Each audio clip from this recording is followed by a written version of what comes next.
Terjerat cinta duda. Bab 50. Pengen sesuatu.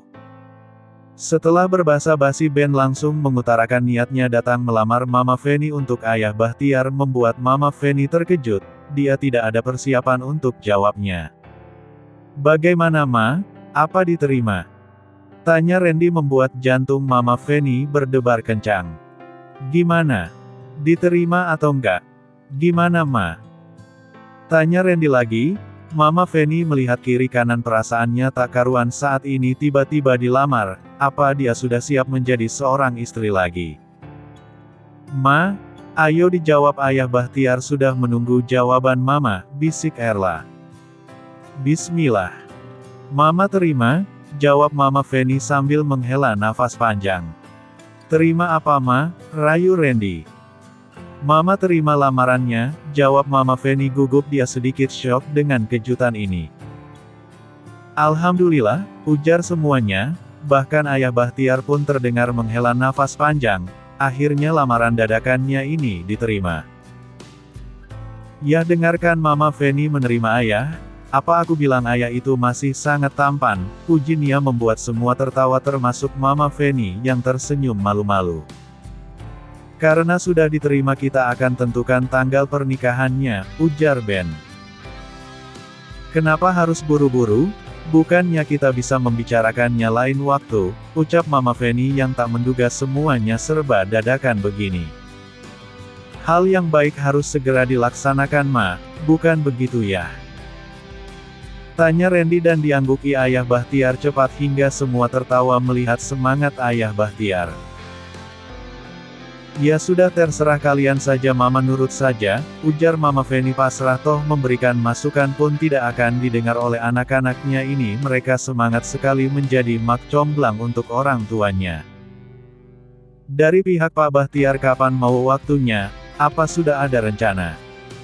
tanya Pak RT. "Kapan Ayah siap?" tanya Nia pula menatap sang ayah. "Ayah kapanpun siap. Hari ini juga Ayah siap," jawab Pak Bahtiar. "Mantap. Semangat sekali, Ayah. Sabar dong, semua harus dipersiapkan dengan matang," sahut Ben, membuat Ayah Bahtiar malu sedangkan Mama Feni hanya menggeleng kecil. "Ya sudah, kita putuskan saja minggu depan. Beberapa hari ini biar Erla dan Nia yang menyiapkan semuanya, bagaimana ya?" tanya Ben pada sang mertua dan diangguki Ayah Bahtiar. "Untuk gedung aku dan Randy yang akan mencarinya, untuk WO tugas Nia dan Erla." "Jangan terlalu megah, Mama, malu," sahut Mama Feni ikut bicara. "Kenapa malu, Ma? Mama menikah dengan lelaki lajang jadi tidak perlu malu. Ayah juga tampan, tidak ada yang kurang menurutku," ujar Erla. "Mama sudah tua, jadi yang sederhana sajalah. Cukup keluarga inti kita dan saksi. Tidak perlu di gedung segala, di rumah ini juga sudah cukup," pinta Mama Feni. "Teman-teman arisan Mama juga perlu tahu, Ma, kalau Mama menikah." "Iya, nanti Mama undang, tapi menikahnya di rumah saja. Kalau di gedung itu pernikahan kalian yang muda-muda, bukan begitu, Mas?" tanya Mama Feni. "Terserah Dek Feni saja. Saya menurut," jawab Ayah Bahtiar, membuat mereka semua tak bisa membantah lagi, toh yang terpenting kata sah dan kebahagiaan orang tuanya mereka. Setelah acara lamaran selesai, Ayah Bahtiar pamit pulang. Tapi di perjalanan tiba-tiba Ayah Bahtiar melupakan sesuatu. "Astaga! Ayah lupa," ujarnya. "Apa ya?" tanya Nia ikut khawatir. "Nomor telepon Mama Randy," jawabnya, membuat mereka tertawa. Bisa-bisanya akan menikah melupakan komunikasi dengan calon mempelai. "Kok bisa lupa ya?" "Efek umur," jawab Ayah Bahtiar malu. "Efek umur," jawab, "atau terlalu senang diterima lamarannya ya jadi lupa nanya nomor telepon," rayu Ben. "Mas, jangan terus menggoda Ayah," tegur Nia. "Nanti aku yang minta pada Erla ya, bujuk Nia dan diangguki Ayah Bahtiar pelan, padahal dia ingin mengabarkan sang calon istri saat sampai di rumah nanti, tapi apa daya penyakit lupanya kumat karena terlalu gembira. "Efek umur," jawab Ayah Bahtiar malu. Efek umur jawab atau terlalu senang diterima lamarannya ya jadi lupa nanya nomor telepon, rayu Ben. Mas, jangan terus menggoda ayah, tegur Nia. Nanti aku yang minta pada Erla ya, bujuk Nia dan diangguki ayah Bahtiar pelan padahal dia ingin mengabarkan sang calon istri saat sampai di rumah nanti tapi apa daya penyakit lupanya kumat karena terlalu gembira. Sah. Alhamdulillah. Akhirnya pernikahan Mama Feni dan ayah Bahtiar terlaksana juga. Semua anggota keluarga kompak dengan seragam berwarna gold dan rok batik coklat membuat mereka semua terlihat tampan. Anak Mama Feni yang lainnya juga ikut datang membuat suasana semakin ramai. Semua anggota keluarga sangat bahagia karena akhirnya sang mama dan ayahnya bisa menemukan pasangan lagi meskipun di hari tua mereka. Mama Feni terlihat malu-malu saat menyalami punggung tangan sang suami begitu juga ayah Bahtiar yang terlihat kikuk saat mencium kening Mama Feni. Lebih lama dong ya, rayu Om Ben membuat wajah ayah Bahtiar memerah. Ben memang sangat suka menggoda sang mertua hingga sering ditegur oleh Nia. Pengabdian momen sakral itu terlihat lebih berwarna karena anak, cucu dan menantu semuanya berkumpul. Kini ayah Bahtiar tidak sendiri lagi sudah ada perempuan cantik yang akan menemani hari-harinya. Mama Feni mengangkat buku nikahnya dengan wajah sumringah melihat ke arah kamera. Ya peluk dong sudah halal juga, pekik Randy membuat Mama Feni melotot pada sang anak. Mangga usah malu, tangan papa dipegang, ujar Erla hingga terjadi sedikit kehebohan sorak-sorakan. Malihatin juga cincin berliannya dong, mahal itu, lanjut Erla. Ya tak tanggung-tanggung antaran yang disiapkan Ben untuk mertuanya itu padahal ayah Bahtiar sudah menolak tapi Ben memberikan hadiah satu set berlian dan mobil keluaran terbaru bahkan Ben ingin memberikan rumah tapi ayah Bahtiar menolak dia ingin membawa Mama Feni ke rumahnya yang lama karena sudah direnovasi jadi lebih baik juga. Selamat ya Ma, pas semoga langgeng sampai maut memisahkan, doa Nia yang tengah memeluk sang ibu sambung. Terima kasih ya Nia. Sekarang Mama jangan malu-malu lagi ya Ma, kalau butuh apa-apa bilang sama Mbak Nia atau Om Ben, celetuk Randy dan diangguki Nia pelan.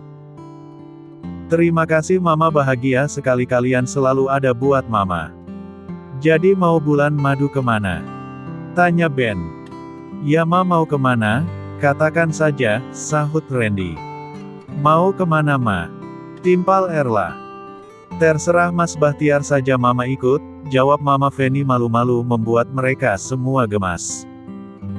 Kemana ya? Kali ini Nia yang bertanya. Katakan ya mau kemana? Desak Ben.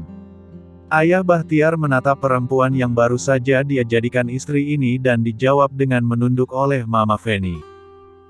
Turki, gumam Mama Feni pelan. Kapadokia, pekik Erla tak percaya. Sungguh selera sang mertua sangat tinggi. Apa efek keracunan film layangan putus pikir Erla. Mama yakin. Apa ini efek layangan putus? Tanya Randy yang juga tahu belakang ini tontonan yang menjadi hobi Mama dan istrinya. Boleh, nanti aku pesankan tiketnya, ucap Om Ben. Mas, Mama mau pergi, rengek Erla yang tidak rela melepas sang mertua pergi bulan madu ke sana secara dia yang menemani mertuanya nonton seri layangan putus tapi kenapa sekarang dia yang ditinggal.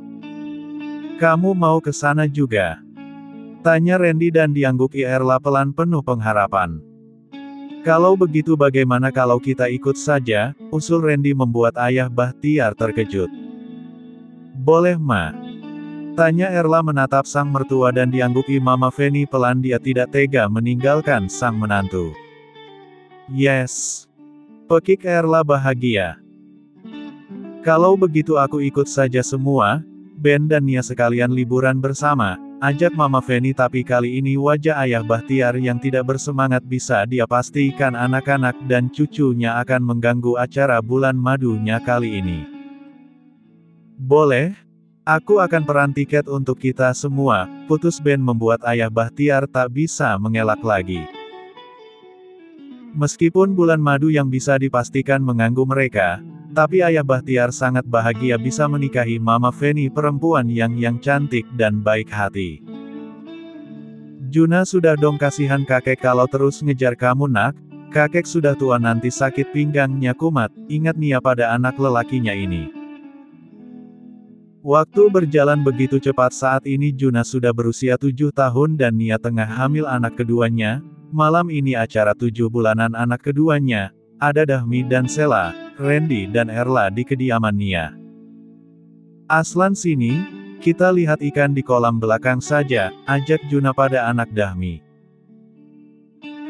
Hei, jangan masuk ke dalam kolam ya, ini sudah malam, ingat Sela yang sedang menyuapi anak perempuannya yang diberi nama Safa. Sela memang sering main ke rumah Nia, jadi Aslan juga sudah hafal seluk-beluk rumah temannya ini. Safa mau ikut? Ayo, ajak Ardi, anak Erla. Safa masih makan sayang? Nanti ya, tolak Sela karena memang dia tengah menyuapi anak perempuannya itu. Ardi berjalan menyusul Juna dan Aslan ke arah teman belakang. Mbak, tolong lihat mereka ya, perintah Nia dan diangguki pengasuh Juna. Mana mau makan yang mana? Tawar Erla pada sang mertua. Mama mau puding sajalah. Kenapa nggak makan nasi ma? Ada sayur capcay juga di loh, potong Nia. Mama tadi sudah makan, nanti saja nih masih kenyang, tolak Mama Feni. Kebahagiaan makin meliputi keluarga mereka saat ini. Mama Feni pun bahagia berada di keluarga ini, dia merasa dihormati meskipun sebagai ibu sambung untuk Nia, tapi Nia benar-benar menghargainya. Kapan nambahnya lah? Ardi udah gede loh, jangan kelamaan ngasih adeknya, entar kita makin tua, ujar Nia sambil mengusap perutnya yang sudah membesar. Aku sih maunya juga gitu mbak, tapi kata Mas Randy tunggu dulu lah, nggak usah buru-buru. Dia juga baru selesai kuliah spesialis mbak, jadi masih disibukkan dengan pekerjaannya. Kalau aku hamil takut nggak keurus, jawab Erla. Nanti akan berjalan dengan sendirinya mbak, aku juga dulu awalnya mikir gitu tapi makin kesini makin happy punya anak lagi, malahan rencananya kalau Tuhan masih ngizinin mau nambah satu lagi, ujar Sela tersenyum manis. Kalau dapatnya imut kayak Safa sih nggak apa-apa deh, ucap Sela mencium pipi Safa gemas. Anak perempuan Dahmi ini benar-benar imut dan cantik, berkulit putih dan berambut ikal, beda dari Aslan yang sedikit kuning langsat mengikuti kulit Dahmi. Siapa tahu dapat yang seperti Safa, tante dicoba dulu, sahut Sela terkekeh kecil. Doain Yafa dapatnya perempuan jangan laki-laki lagi, pinta Erla dan diangguki Sela pelan. Tunggu apa lagi Ren? Kan udah kelar spesialisnya, digaskan, jangan keduluan papa sama Mama Feni, canda Ben membuat mereka terkekeh. OTW mas, sahut Randy dan langsung ditatap Erla melotot. Kalau papa nggak mau lagi punya anak, cukup cucu saja, timpal Papa Bahtiar yang mendengar obrolan anak dan menantu itu. Tapi kalau bikin tiap malam oke ya pak, rayu Dahmi. Ya bisa dibilang begitu selagi masih bisa, sahut Ayah Bahtiar membuat mereka tertawa bersama sedangkan Mama Feni menggeleng kecil karena malu. Kumpul keluarga mereka sangat harmonis, hilang sudah dendam di masa lalu, semuanya luka tertutup rapat oleh kebahagiaan. Nia sudah membuka pintu maaf untuk semuanya, begitu juga dengan Erla pada Sela, mereka sudah memiliki pasangan masing-masing, pasangan yang saling melengkapi dan peduli, bahkan anak-anak mereka menjadi sahabat karena jarak usia yang memang tidak terlalu jauh. Sayang, Ardi sudah tidur? Tanya Randy setelah mereka pulang dari kediaman Ben dan Nia. Sudah mas, sepertinya tadi tertidur di mobil dengan Mbak Pur, jawab Erla. Kenapa? Tanya lagi sambil membersihkan wajahnya. Nggak cuma kepikiran sama ucapan Mbak Nia aja tadi, jawab Randy sambil mendekap tubuh Erla dari belakang lalu mengecup tengkuk sang istri. Mas. Geli? Sana deh, aku belum selesai bersihin mukanya, usir Erla tapi tak dihiraukan Randy, dia terus mengganggu sang istri. Nanti saja sayang. Aku mau kasih adik buat Ardi, bisik Randy.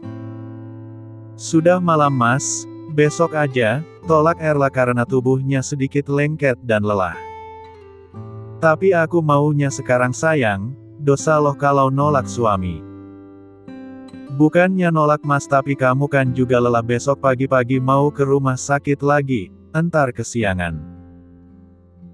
Apa aku ambil cuti saja ya sayang terus kita honeymoon yang kedua soalnya dulu honeymoon yang pertama aku kan belum bisa coblos kamu karena ada Ardi di perut, ingat Randy.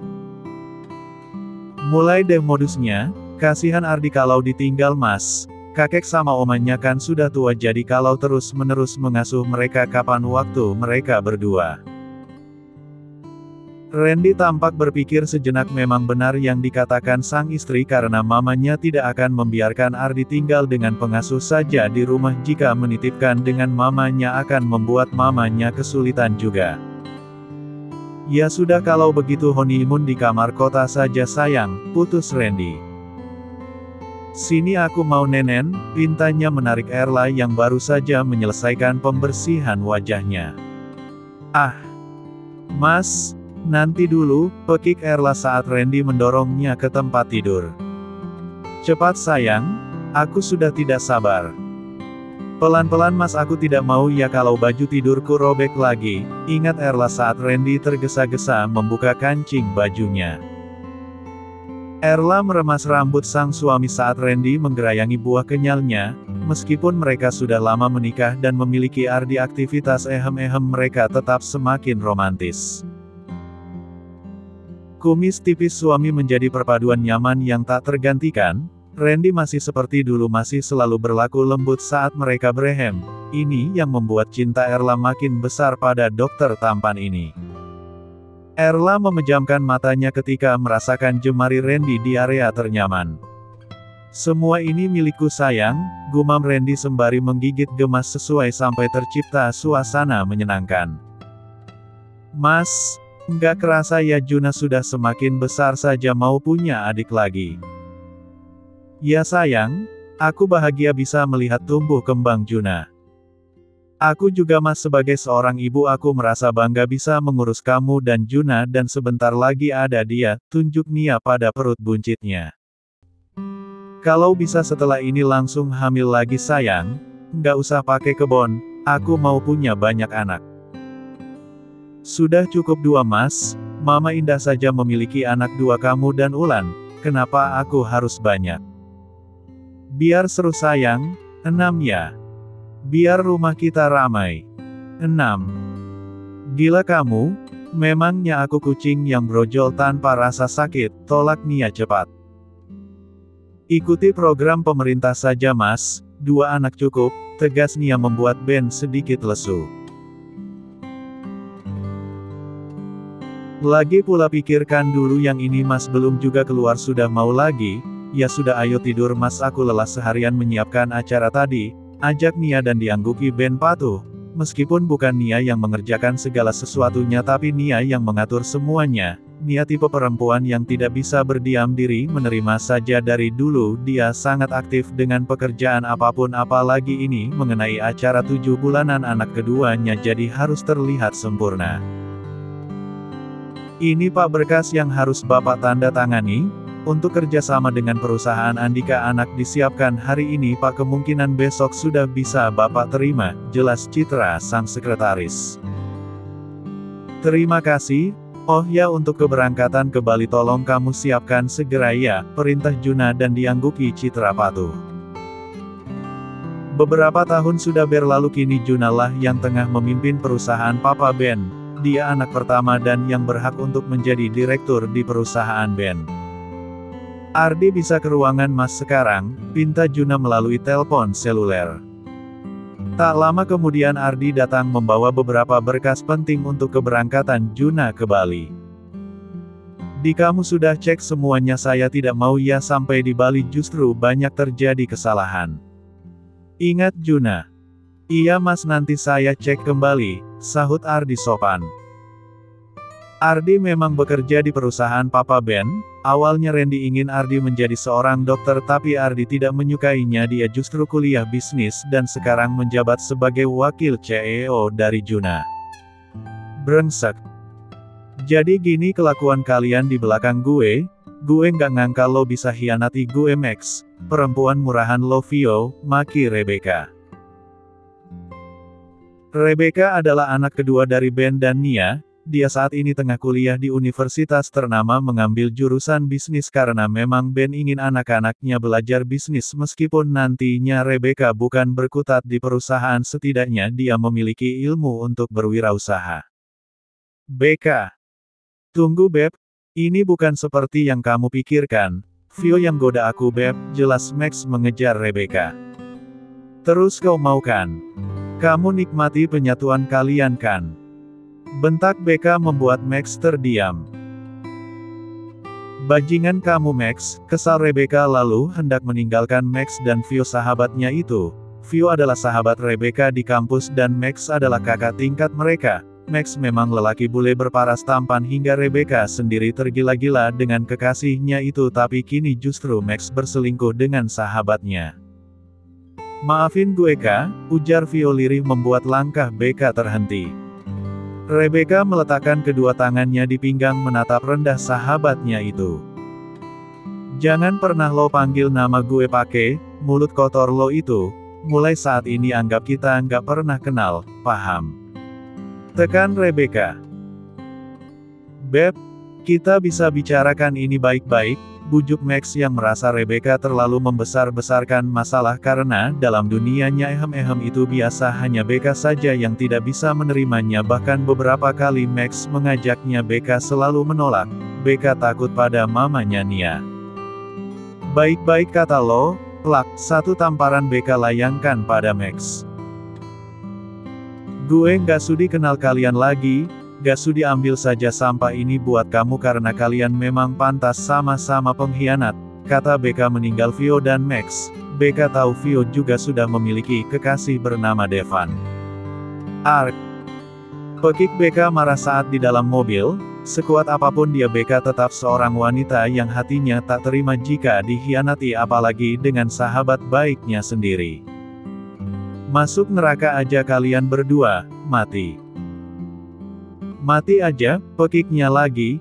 Memang hubungannya dan Max baru berjalan 7 bulan tapi Beka sudah merasa benar-benar jatuh pada pesona bule itu, bahkan dia tak mengindahkan larangan Juna untuknya tidak berpacaran dulu sampai lulus kuliah.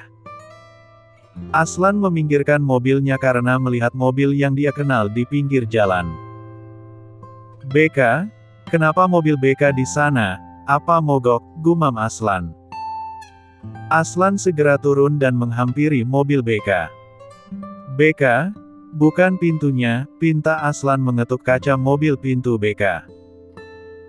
Beka membuka pintu mobilnya dan melihat Aslan yang tengah berdiri di hadapannya.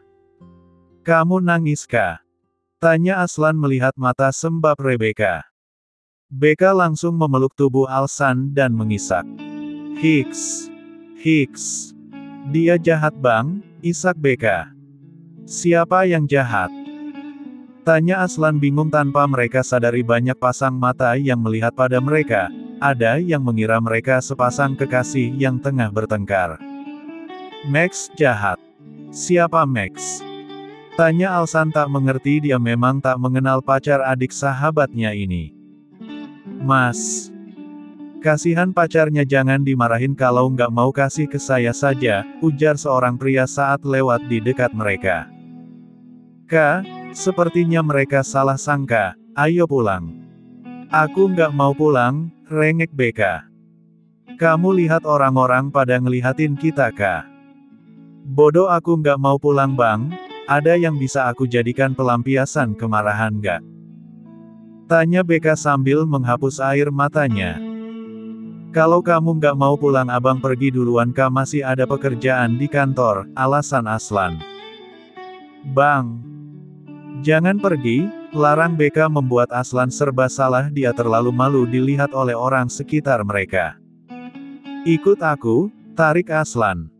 Mobilku bang. Nanti aku minta orang buat jemput mobil kamu. Ayo cepat, ajak Aslan cepat dan diikuti Rebecca. Beka mana ma? Belum pulang. Tanya Juna yang tidak melihat sang adik dari tadi. Belum pulang? Tadi mama sudah coba hubungi tapi nggak aktif Jun. Kuliah kok sampai malam? Aku sudah berapa kali larang dia supaya jangan berhubungan dengan Max itu tapi Beka seolah tutup telinga. Aku nggak suka sama bule itu. Kalau sudah cinta mau bagaimana lagi Jun? Mama juga nggak suka tapi nggak bisa langsung marah-marah gitu kamu tahu sendiri kan Beka orangnya keras kepala apa-apa harus dapat. Kenapa ma? Tanya Ben yang ikut bergabung di meja makan. Itu loh pa, Beka belum pulang ponselnya nggak aktif. Kamu sudah coba hubungi temannya ma? Tanya Ben khawatir. Tadi aku sudah hubungi Maria pak katanya nggak ketemu Beka hari ini, tuh anak bikin pusing aja, ini yang buat mama nggak yakin kalau dia dikirim ke luar negeri pak dia Indonesia aja buat pusing kepala tuh anak gadis, oceh Nia. Coba tanya Safa mas siapa tahu dia main ke rumah Safa. Nggak ada pak, jawab Nia membuat Ben sangat cemas dengan anak perempuannya itu. Pulang Yuka, nanti mama dan papa Ben nyariin kamu, bujuk Aslan. Nggak aku lagi nggak mau pulang bang, aku mau menenangkan pikiran kalau di rumah pasti dimarah Mas Juna, mama sama papa. Kak kalau kamu begini justru tambah buat Juna marah kak, aku juga banyak kerjaan. Kamu mau ninggalin aku bang, pergi aja. Aku memang nggak pantas untuk ditemani, sana pergi, usir Beka sambil menangis membuat Aslan bingung jika dia menghubungi Juna otomatis pasti Beka akan diceramahi panjang lebar oleh Juna, mama dan papa Ben, dia juga kasihan melihat perempuan muda ini jika dimarahi saat sedang putus cinta seperti ini. Bukan gitu kak, kamu masih muda kak, cantik nggak usah takut putus cinta abang yakin masih banyak yang mau sama kamu. Tapi aku cintanya sama Max bang, apa aku bunuh diri aja bang biar Max puas lihat mayat aku. Istighfar kak, dunia nggak selebar daun kelor, marah Aslan karena pemikiran Beka terlalu pendek. Hiks. Tapi aku nggak bisa hidup bang tanpa Max, isak Beka membuat Aslan iba dan mendekap perempuan yang sudah dia anggap seperti adiknya ini. Bersambung.